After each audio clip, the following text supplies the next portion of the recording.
Kaleb McGary retired last week. How much does that impact what the Falcons will do next week? I don't really think it impacts it that much, but I do think that there is an impact that isn't really kind of being talked about as much, because a lot of the impact, as you say, is about, the Falcons and what they're kind of geared towards as they go into this draft. But honestly, I just felt like they were always going to be looking for a developmental tackle, and especially now that they've signed Jawaan Taylor to basically replace Kaleb McGary, it's basically the same situation. McGary had 1 year left on his deal. This is going to be his last year in Atlanta, most likely.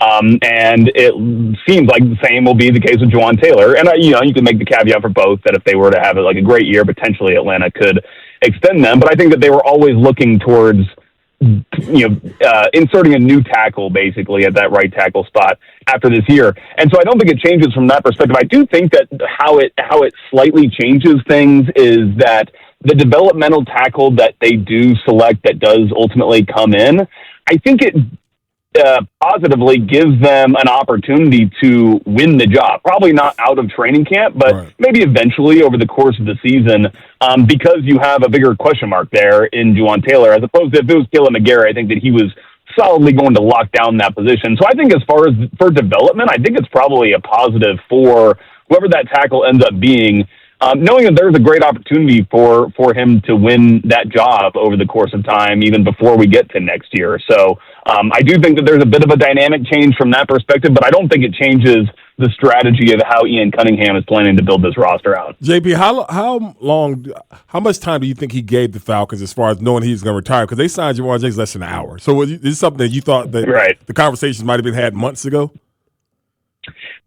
Who knows? I don't know about months ago. Certainly they knew before, it was announced. Right. I don't think the timing is all that surprising when it's basically time to show up for workouts. And I remember, on infinitesimal smaller scale, the dread that occurs for me in high school when it was two-a-days were approaching. And then I literally had friends who were like, oh yeah, I'm actually not playing football this year, that they would say right before two-a-days were about to start because, they didn't want to go through that. And maybe it was something similar with with McGary where, as the time ticked down and that date of, having to report and work out and go through the grind of getting yourself ready to play grew closer, he just decided it wasn't worth it. And I think that there's always a chance of that with players when they're coming off these long-term injuries, but I would say Kaleb McGary especially, because he'd always kind of talked about football kind of being a means to an end for him to basically get off of the grid, and I'm sure we'll never hear from him ever again if his plans are fulfilled, his post-playing plans, which was basically to live in the middle of nowhere with his dog. So if that makes him happy, all power to him, and the Falcons will keep chugging along here. No, I couldn't agree more. I think when that contract got signed by Kaleb McGary last year, it was all right, well, start the clock. Yeah. Because this now achieves the goal of whatever the dollar amount he felt like he needed to disappear and never have to deal with any of the stuff that he didn't want to have to deal with anymore. He made $45 million. So some guys are going to retire and go into the media. Some guys are going to retire and get loud on social. No, you're never going to hear from Kaleb McGary again. Honestly, while we're talking about Falcons offensive linemen who have retired, it's actually the Drew Dahlman one. I know it's off topic, but that's the one that actually caught me a lot more by surprise. Yeah, me too. He was a guy who had not signed that big contract yet. He hadn't really, he did with the Bears, but he hadn't really played through the entirety of it. So McGary had already kind of had that second year or that second contract after the rookie deal, which makes retirement a lot more kind of secure feeling, I'm sure. Damn, it still shocks me. I was like, damn, Drew Dahlman did retire. I know. After making All-Pro. It's a lot of money to walk away from for both of those guys, honestly. They played pretty damn good. It is crazy if you think about it. 2 years ago, that was 40% of the Falcons' offensive line, right?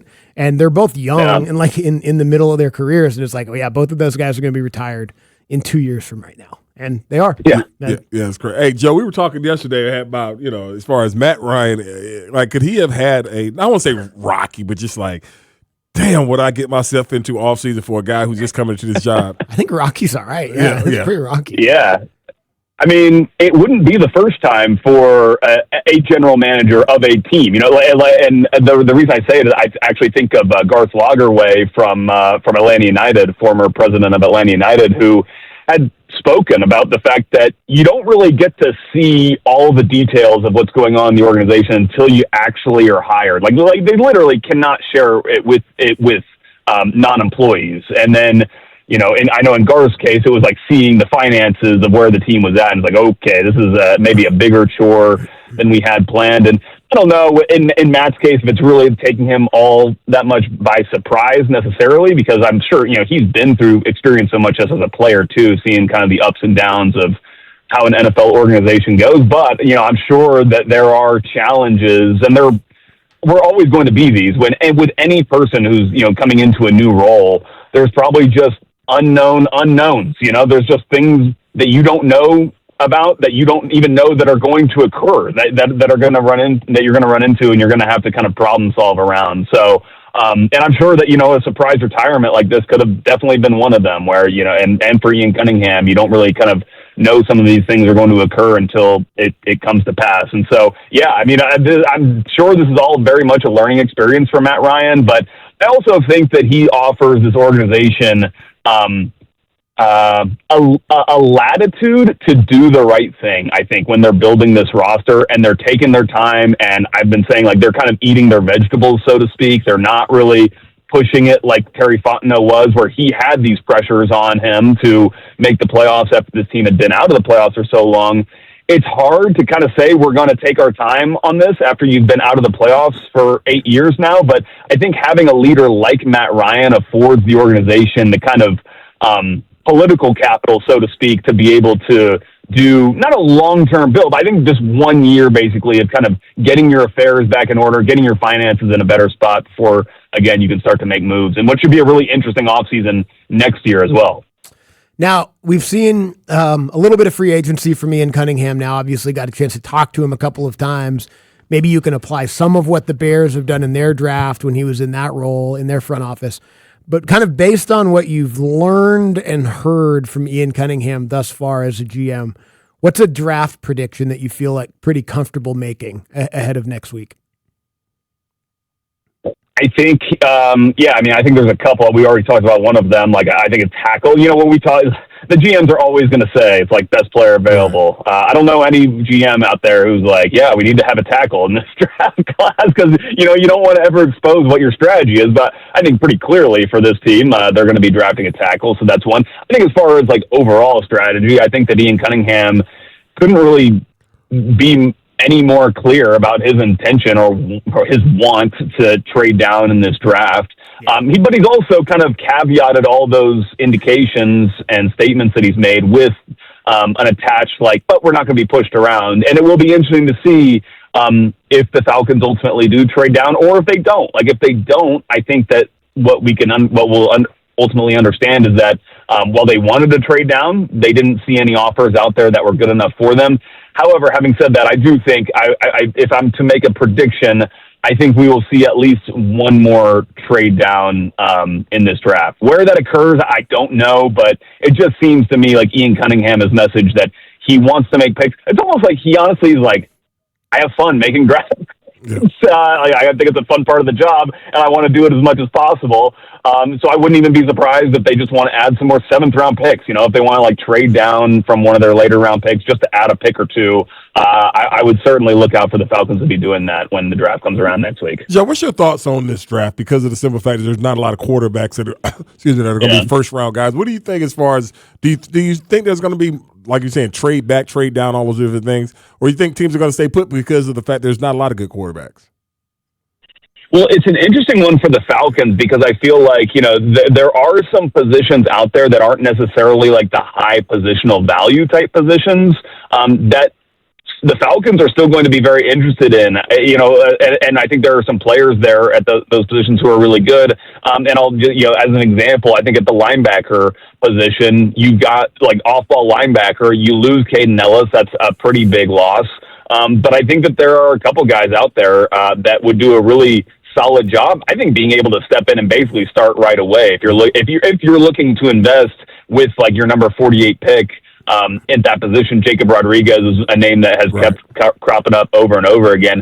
But just generally speaking, I think this draft there are a lot of like interesting positions for the Falcons to fill and find some like significant contributors, but they might not be just at those positions that you would generally think of as like being the key positions that you need to draft. I think that that's also part of why Ian Cunningham this offseason has really been so committed to building the depth out through NFL veteran prospects in order to give themselves the ability to go in and get the guys who are going to be the biggest impact players for them, not just this immediate season, but I think going forward through the rest of the duration of their rookie contracts.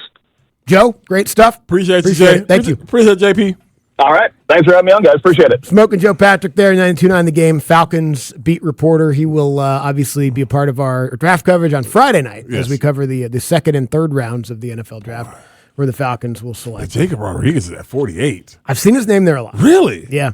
Or right around there. Really? Actually, I've seen him getting drafted like right before there a couple of different times. Like the Colts, like 47. They don't view him as a first-round linebacker? They don't. Wow. And I guess he's like athletically, there's some limitations. I don't know. I watched that guy play. I watched that guy play. He looks incredible. I know. I never know. That's why you guys gave me a number yesterday on CJ Allen's workout, and I was like, what does that mean for him? And you guys like, it's really good. I was like, all right, that's good. I saw him play. Yeah. And he's awesome. Oh, I didn't realize that. I thought Rodriguez would be. He's not viewed as a pass rusher. Oh, and okay. people are just any guy up front that's not a pass rusher, they just drop them all down. Right. If you're not tackling the quarterback, then you just kind of lose a little bit of value. But yeah, I don't know. I mean, if he can come in because he could start. Yes. He could come in and start at linebacker. Jacob Rodriguez, Texas Tech. Like, yeah, but if you saw him play last year, you noticed. So do you think they brought Christian Harrison to start?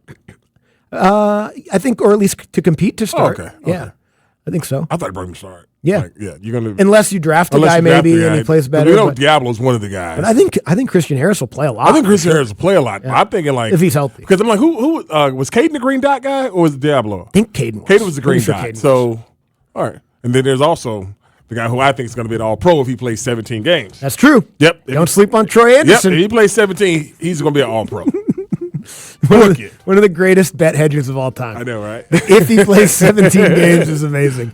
Did he, even in his healthiest year, did he play 17 for the Falcons? I'm wondering if he's played 17 career. Has he played 17 games yet in 4 seasons for the Falcons? But he's been good, though, when he plays. When he plays. If you can remember that far back. Depends on how your memory is. But he was pretty good when he played.